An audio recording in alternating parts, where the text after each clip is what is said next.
ওয়াসাল্লাল্লাহু তাআলা আলা খাইরি খালকি মুহাম্মাদিন ওয়া আলিহি ওয়া সাহবিহি আজমাইন।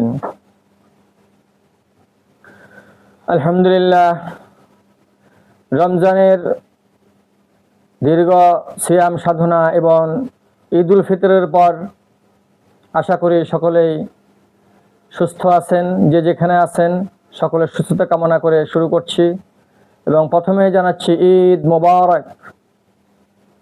আল্লাহ তাআলা সকলের ঈদকে শান্তিময় আনন্দ ঘন পরিবেশে আদায় করার তৌফিক দিন। রমজানের আমল আমরা শেষ করেছি। রমজানের পরেই শাওয়াল মাস চলছে, আজকে 2 তারিখ। তো শাওয়াল মাসের একটা বিশেষ আমল সম্পর্কে আমি এখন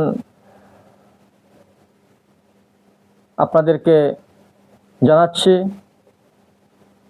عن أبي أيوب الأنصاري رضي الله تعالى عنه أن رسول الله صلى الله عليه وسلم قال: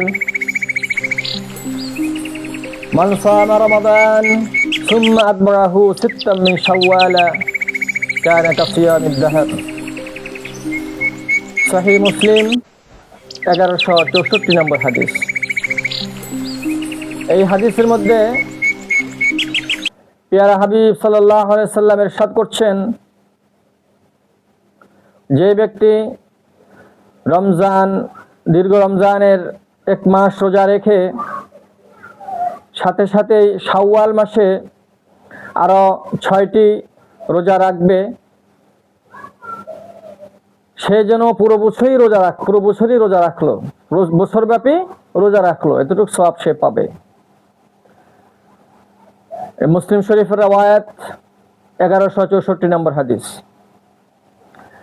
তো এখানে পিয়ার হাবিব সাল্লাল্লাহু আলাইহি সাল্লাম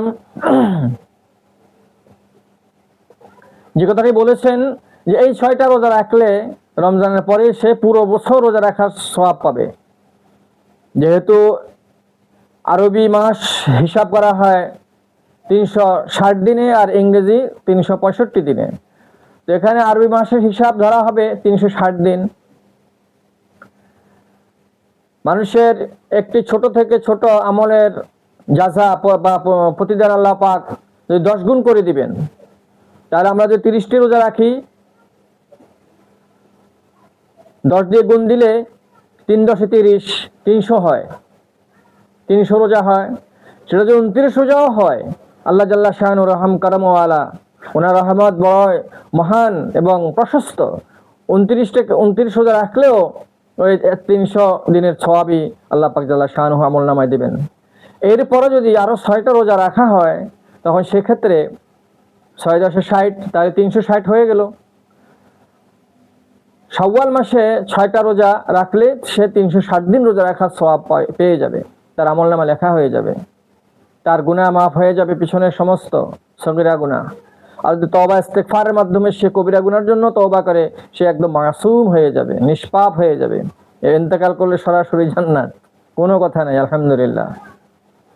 তো এখন রমজানের 6 রোজা কিভাবে রাখবে? এটা এক তরিকা হলো, এই 6টি রোজা মূলত সুন্নতে মুআক্কাদা নয়, যে না রাখলে গুনাহ হবে কিংবা রাসূলের ওয়াঈদ বা ধমক আছে এমন কিছু নয়। এটা নফল, বড় সুন্নতে জায়েদা বলতে পারেন, নফল রোজা। এই রোজাটি তখনই রাখা যাবে যদি কারো কাজা রোজা, রমজানে যদি কারো কাজা রোজা না থেকে থাকে, তিনি রমজানের পরেই, রোজার পরে সাথে সাথে 6টা রোজা বা এই 1 মাসের ভিতরে 6টা রোজা রাখবেন। আর যদি আগে কাজা রোজা থাকে, মাসআলা হলো কাজা রোজাগুলো আগে রাখতে হবে। যদি কাজা রোজা একটা থাকে, 2টা কিংবা 3টা, যতটুকু থাকে কাজা রোজাগুলো প্রথমে আদায় করতে হবে। কাজা রোজাগুলো আদায় করার পরে ওই 6টি রোজা রাখবে। এই 6টি রোজা একসাথে রাখা কোনো জরুরি না, একসাথে রাখলে উত্তম। আজকে 2টা রাখলেন, মাঝখানে 2 দিন 1 দিন গ্যাপ দিলেন, তারপর আরো 2টা বা 1টা, এভাবে করে 6টা 1 মাসের ভিতরে হইলেই হলো। আজকে 2 তারিখ, আর হয়তো কমপক্ষে 27 দিন পাবেন। এর ভিতরে 6টা রোজা রাখলে আল্লাহ জাল্লা শাআনুহু এই মর্যাদা দান করবেন। আল্লাহ পাক আমাদেরকে এই রোজাগুলো রাখার তৌফিক দান করেন। আশা করি বুঝেছেন সংক্ষিপ্ত ভিডিও। শেয়ার দিবেন, কমেন্ট করবেন, আপনাদের কোনো চাহিদা থাকলে বলবেন, ইনশাআল্লাহ পালন করার চেষ্টা করব পুঙ্খানুপুঙ্খ রূপে।